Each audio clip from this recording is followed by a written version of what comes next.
Ce que j'observe chez certaines personnes qui sont très performantes, et ce qui me frappe en fait dans leur rapport au corps, c'est que elles sont hyper compétentes en fait pour gérer, pour décider, pour anticiper, pour tenir en fait sous la pression. Elles fonctionnent très bien. Et souvent, ce qu'elles me disent ou ressentir, c'est il y a comme progressivement quelque chose autour du corps qui devient un outil pour fonctionner, mais qu'elles n'arrivent peut-être plus très bien à ressentir des choses plus internes comme du plaisir, mais aussi du relâchement, c'est-à-dire à quel moment je suis sous tension et à quel moment je suis plus sous tension.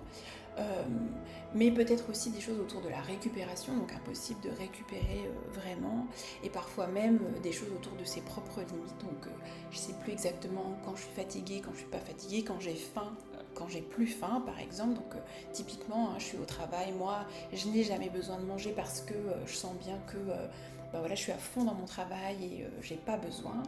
Ok, est-ce que c'est vraiment vrai ou est-ce que là il y a un défaut en fait dans les ressentis du corps. Et donc il y a beaucoup ça. Donc c'est notamment très vrai hein, quand il y a des dirigeants d'entreprise ou des cadres voilà, qui gèrent des équipes, etc. Et quand je les accompagne ou quand je les ai rencontrés dans des formations ou des conférences, en fait ils me disent bah, moi je suis capable de tout gérer, là, l'entreprise, les gens, etc. Mais en fait je n'arrive pas à décrocher pendant une heure. Bien évidemment. Donc même en vacances, hein, mon cerveau continue et finalement j'ai pas l'impression d'avoir des moments en fait où je vais pouvoir récupérer. Et en fait, ça, c'est vraiment des choses qui sont très très classiques, hein, je veux dire, et très normales, avec un corps qui va devenir bah, un support de performance, comme on a d'autres outils en fait hein, dans notre vie habituelle.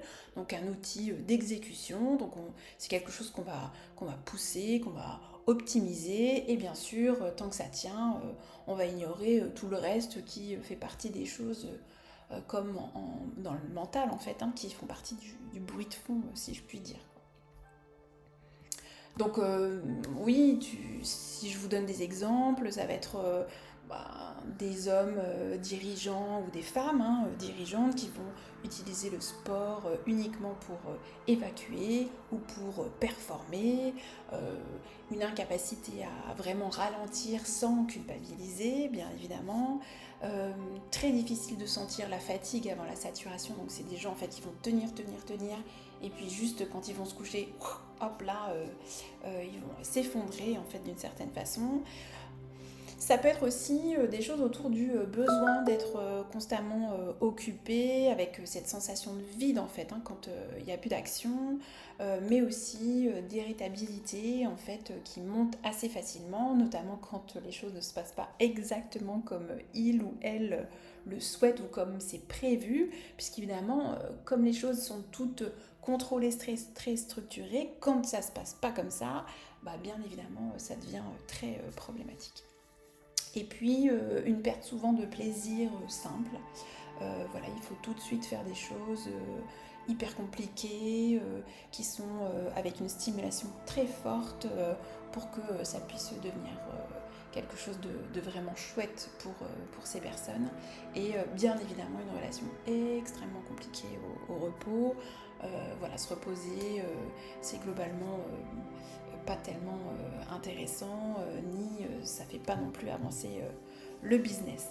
Donc là, ça veut dire que je vous parle en fait des gens qui savent très bien gérer des choses très complexes, peut-être d'un point de vue intellectuel, hein, des tableaux de bord complexes, des équipes, des projets, etc. Mais percevoir ses propres signaux internes, là, en fait, c'est pas du tout facile pour ces personnes. Euh, Pourquoi est-ce que finalement ça se passe comme ça euh, et même pour aller un peu plus loin, je dirais que pourquoi est-ce que ce fonctionnement finalement il est autant valorisé hein. C'est un peu cette question qu'on peut se poser.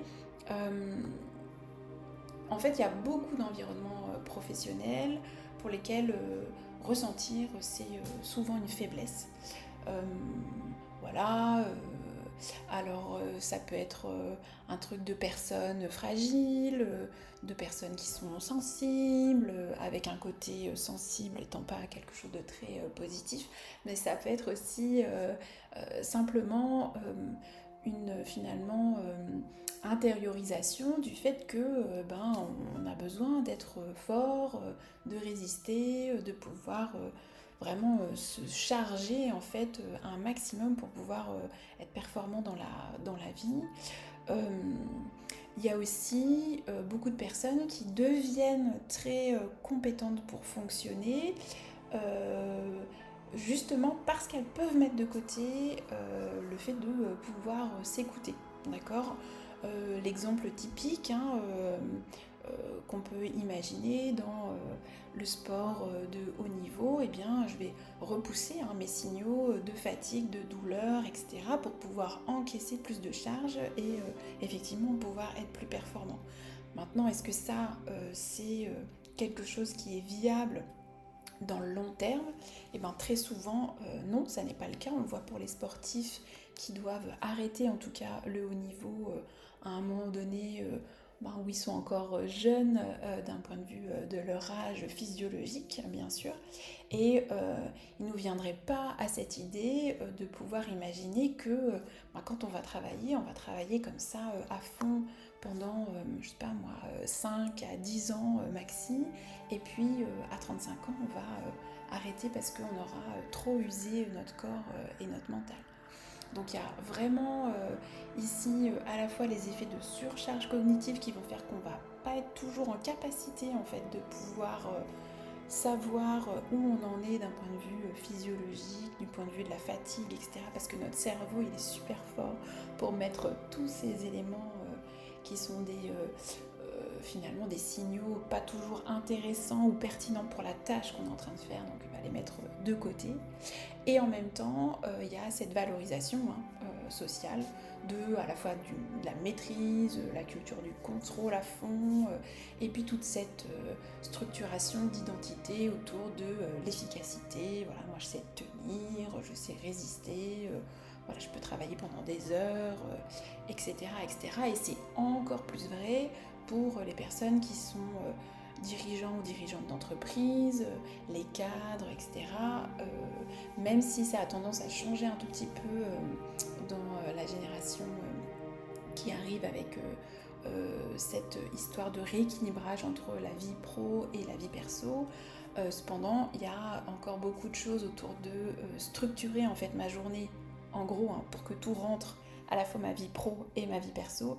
Et cette structuration, souvent, elle amène aussi à un épuisement parce que on reste dans le je n'écoute pas, mais je contrôle et tout doit rentrer dans le cadre de ce que moi je détermine qui est ma journée idéale.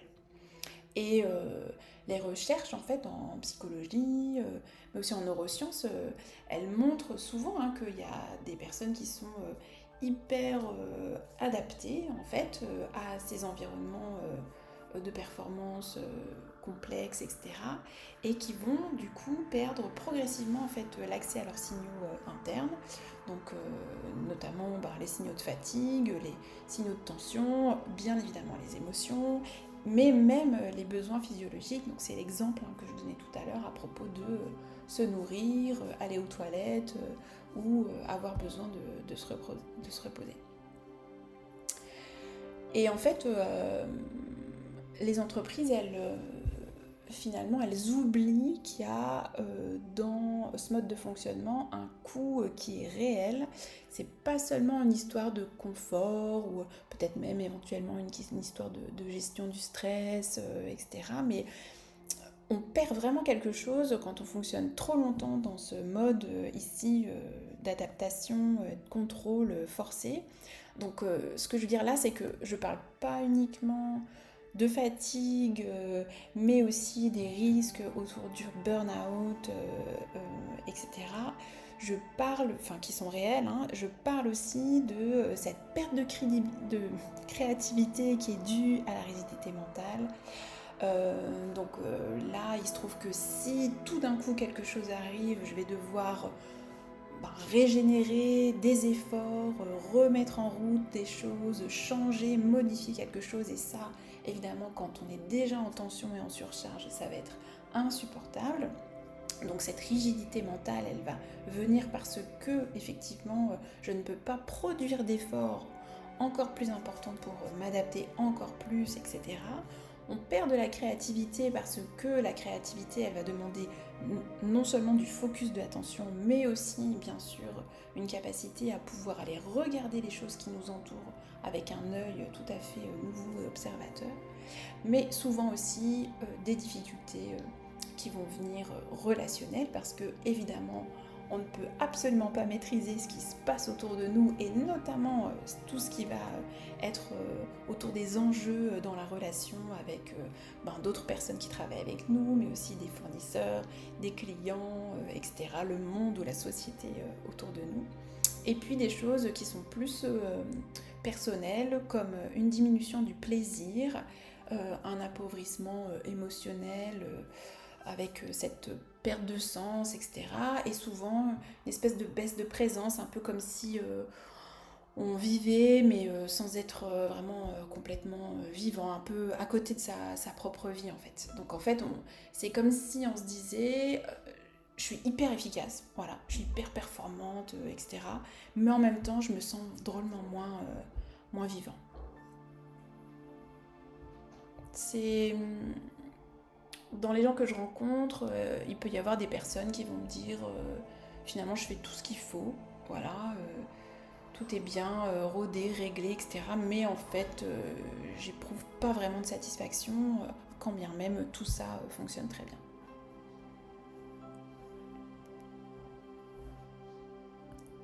Alors pourquoi est-ce que les vacances, le repos, ça ne suffit pas toujours? Pourquoi est-ce qu'on n'arrive pas vraiment à récupérer ou que c'est pas juste une question de détente? Ça c'est vraiment des questions qui sont hyper intéressantes et finalement l'idée c'est de comprendre d'abord que je vais pas pouvoir demander tout d'un coup à mon cerveau de me remettre en mode récupération, repos ou détente quand par ailleurs j'ai aussi intégré à l'intérieur de moi, donc à l'intérieur aussi de mon cerveau, que c'est hyper important de rester tout le temps au taquet toute la journée pour être ultra performant. C'est un peu comme si tout d'un coup, du coup, se reposer, se détendre, ça pouvait être perçu comme dangereux, d'accord? Qu'est-ce qui va se passer si jamais je lâche tout? Qu'est-ce qui va se passer si jamais je me détends? Qu'est-ce qui va se passer si tout d'un coup, voilà, je baisse un peu ma garde, d'accord? C'est vraiment ces aspects-là qui vont être là. Donc un signal carrément de danger qui peut être là, quelque chose autour peut-être de la peur, d'être perçu aussi par d'autres autour de soi, donc pas que soi-même comme étant quelqu'un de faible qui a besoin oui, de temps de repos, etc. Et donc quand ce corps il a été vraiment vécu pendant longtemps comme un outil de performance ou d'adaptation, finalement, ça ne suffit pas de s'arrêter quelques jours pour retrouver ce rapport vivant à soi. Parce que c'est quoi la vie si ce n'est de passer par ces différentes phases, y compris à l'intérieur d'une journée, de tension, de récupération, des moments plus calmes, des moments plus enthousiasmants, des moments plus difficiles, des émotions qui vont être variées, des choses qui roulent, des choses qui roulent pas. Et ça, en fait, c'est ça, être vraiment vivant. Pour retrouver finalement un lien vivant avec son corps, l'idée c'est simplement de reprendre conscience que notre corps c'est aussi un lieu d'information et d'intelligence et donc le fait de mettre tout le temps les signaux de côté, ça va être comme si on se privait en fait d'une source d'information qui est à la fois fiable et qui est en même temps la nôtre, donc très personnelle, et donc la mieux adaptée en fait pour nous permettre d'être performants, d'accord? Parce que ce qui se passe là dans mon corps, finalement je vais pas pouvoir forcément le prendre d'une autre source d'information comme en observant ce qui se passe autour de moi. Donc, si je commence à retrouver en fait cette capacité à ressentir ce qui se passe à l'intérieur de moi, et ben ça va me permettre donc, comme on disait tout à l'heure, bien évidemment, non seulement d'être à l'écoute de ces signaux qui sont importants, physiologiques, voilà, j'ai besoin de manger, j'ai besoin de boire, j'ai besoin de me reposer, etc., etc., mais aussi, et c'est ça qui est plus intéressant dans le cadre ici du travail et de la performance au travail, ça va nous permettre de retrouver de la présence à la fois à soi, mais aussi dans la relation, c'est-à-dire être en capacité de savoir ce qui est en train de se jouer là quand je parle par exemple à mon collaborateur qui me dit un certain nombre de choses. Si je suis plus en capacité en fait et que je suis complètement coupée de mes sensations, peut-être que je ne sens pas exactement ce qui se passe dans la relation et que ça peut amener à des quiproquos, voire à des conflits, de la perte de confiance entre nous, tout un tas de choses. Donc ça permet donc de retrouver cette présence, de la qualité attentionnelle, donc je vais pouvoir mettre mon focus d'attention sur un certain nombre d'éléments au moment où j'en ai besoin dans ma journée, mais aussi permettre cette récupération réelle avec donc ces moments de tension et ces moments qui sont plus calmes en fait, où je vais pouvoir capitaliser ici pour pouvoir régénérer en fait mes ressources mentales. Ça va me permettre aussi d'avoir cette souplesse, ce discernement, ce côté justement vivant dont je parle depuis tout à l'heure, de pouvoir à la fois m'adapter à ce qui arrive et en même temps être à l'écoute de ce qui se passe à l'intérieur de moi. Donc faire ce mouvement en fait à la fois de porter de l'attention à l'extérieur en disant là, j'oublie un peu ce qui se passe à l'intérieur de moi et je me concentre sur ce qu'il y a à faire, le travail à abattre, etc. Et cette capacité à revenir aussi là, à l'intérieur de moi, pour se dire qu'est-ce qui se passe là, comment est-ce que je suis, est-ce que j'ai besoin de telle ou telle chose, ou qu'est-ce qui se passe à l'intérieur de moi. Et si je ne suis que tournée vers l'extérieur, dans les tâches, à performer, etc., et bien je n'ai pas suffisamment en fait de ressources mentales pour pouvoir aller écouter ce qui se passe à l'intérieur. Donc j'ai besoin en fait de mettre de l'espace volontairement ou consciemment pour pouvoir en fait écouter ces signaux. Et je pense qu'en fait on parle trop peu de ce coût invisible de l'hyperfonctionnement dans les organisations et pas seulement en termes de stress ou de burn-out, parce que ça on en parle quand même maintenant un peu plus, mais souvent trop tard en fait quand ça arrive en fait dans l'entreprise ou quand ça m'arrive à moi, alors je me rends compte que j'ai poussé la machine trop loin. Mais donc parler de cet hyperfonctionnement, c'est aussi parler de cette faible capacité finalement dans le rapport à soi, de la présence, de la qualité humaine et donc de cette perte en fait de performance humaine de façon générale dans les organisations. Et en fait, c'est précisément ce que j'explore dans le livre blanc que j'ai publié récemment autour du corps, de la performance et de la santé mentale au travail et que je vous invite à télécharger de façon gratuite en remplissant le formulaire qui est dédié, dont je mettrai le lien dans la description. Et je vous remercie beaucoup pour votre attention et je vous dis à bientôt.